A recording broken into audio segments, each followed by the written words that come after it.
नमस्कार मंडळी, माझ्या स्वयंपाकघरात तुमचं स्वागत आहे. तर मी आज अख्ख्या मसूरीचं कालवण करणार आहे ना. त्यासाठी 2 कांदे चिरून घेतलेत बारीक, 1 टमाट चिरून घेतले. ही अद्रक लसणाची पेस्ट आहे, कोथिंबीर आहे, कढीपत्ता आहे. ही अख्खी मसूर शिजवून घेतल्या आणि यात हिंग आहे, ही हळद आहे, ही धना पावडर आहे, ही किचन किंग मसाला आहे, ही लाल तिखट आहे. तर मी आता तेल टाकून घेते. तर तेलात 1 चमचा मोहरी टाकून घेते, थोडं जिरं टाकून घेते, थोडा हिंग टाकून घेते,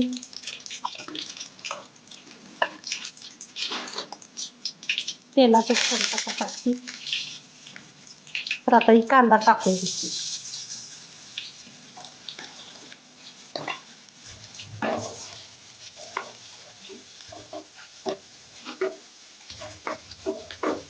ही कांदा जर आपल्याला लालसर होऊ द्यायचा आहे, मग टमाट टाकायचा आहे.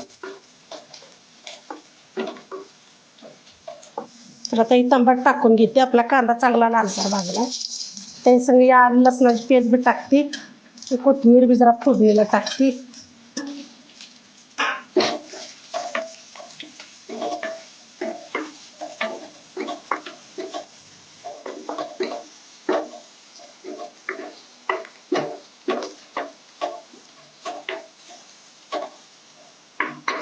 आता मी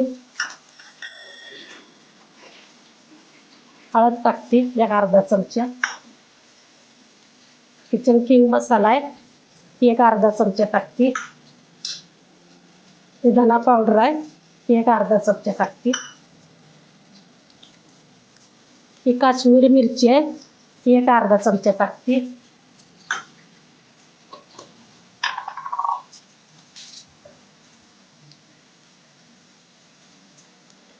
ही लाल तिखट आहे आपलं, ही 1 चमचा टाकते.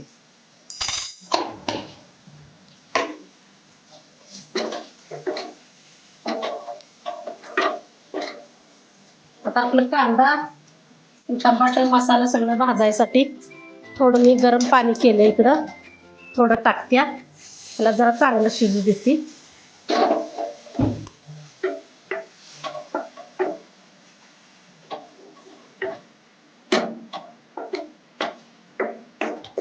चांगलं शिजलं सॉफ्ट झालं का नाही, मग मसूर वतते.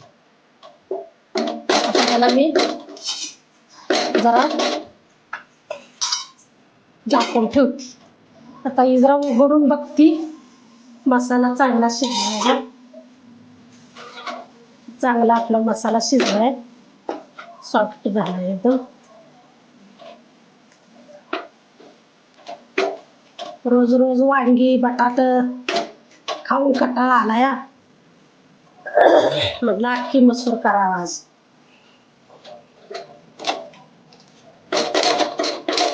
तर आता ही मसूर मी टाकून घेते.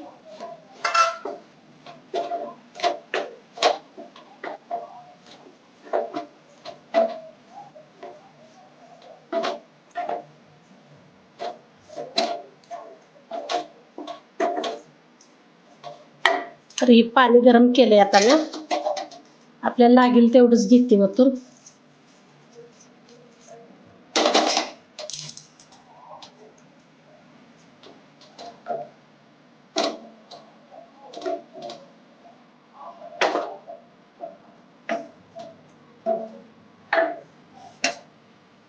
थोडं आणि पाणी टाकते.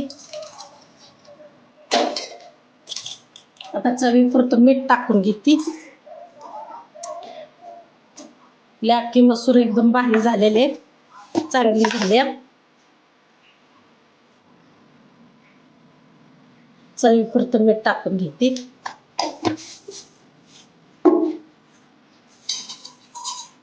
जरा कोथिंबीर टाकून घेते त्याच्यावर.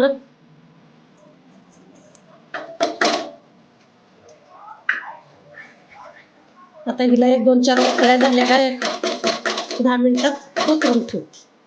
तर आता मी मसूरचं कालवण तयार आहे, शिजलंय का बघती.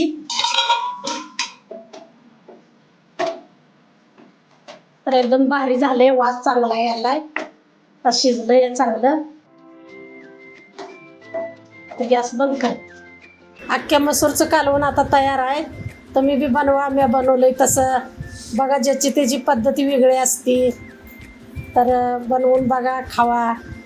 माझ्या व्हिडिओला लाईक करा, शेअर करा, चॅनलला सबस्क्राईब करा.